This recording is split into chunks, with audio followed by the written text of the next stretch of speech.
You know, as with the Sparkle Dun, then we morphed into the Improved Sparkle Dun, both of which work like a dream. Matter of fact, I fish the Sparkle Dun 90% of the time and the Improved 10%. It's the same thing here with the Improved X Caddis or the X2 Caddis. And that fly was designed by a couple of young men that worked for us, Doug and Dan Doffel, many years ago. And they wanted a fly that floated a little bit lower in the water, had a little bit more sparkle, more of a spring creek, if you will, caddis. So we're going to tie their fly. And again, this is called the Improved X Caddis. Once again, you have to have a trailing shuck because that's what fish recognize. They recognize that this is a caddis trapped in its shuck and it's not going to be able to readily fly off the surface of the water, and they take it with such confidence.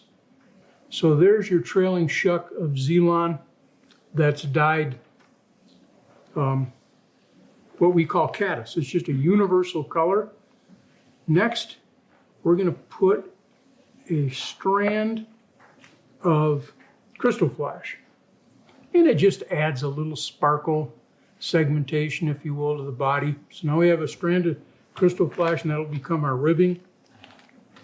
And now we're going to dub a body of olive. This is a Mother's Day caddis, a brachycentrus early season caddis that hatches around the time of the holiday named Mother's Day, which is, of course, during May, June, and it comes off in huge numbers in and around Yellowstone country. Matter of fact, sometimes the hatch is so heavy you can barely fish it. There's just way too many insects.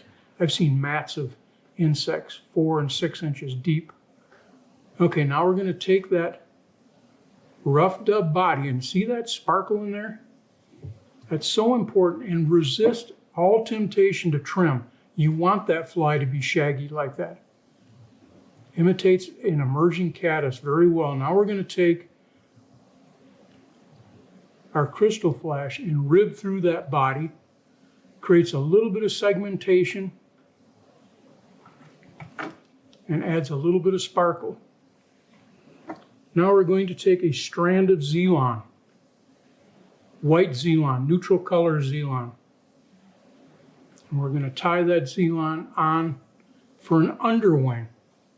Tie it on, pull a little bit back, trim it off right where the tie-in point of the shuck was, and now separate it. And you can do that with your thread. You can figure eight around the wing, but you want to separate it. You want little outrigger wings of Zelon, natural colored Zelon. That too adds a little bit of sparkle to your fly. Now we're going to tie a wing of natural deer hair. I prefer dark deer hair for this. Some guys want real light for visibility. I find I can see darker deer hair better in bumpy water. Okay, you can see that Zelon peeking through. That's very important, that sparkle to be peeking through your wing. And now we're going to dub a rough dubbed head with natural hare's mask or hydropsyche tan Zelon dubbing. You want a real robust head. Got one fiber there that's going to have to go, but other than that, and then caddis, once again, I shouldn't trim it, but resist every temptation to trim. You want this fly to be but this little fiber drives me nuts because it's going to get caught in your knot, your tippet knot to the fly. There it is, the X2 Caddis. Beautiful fly, easy to tie, and it floats like a cork.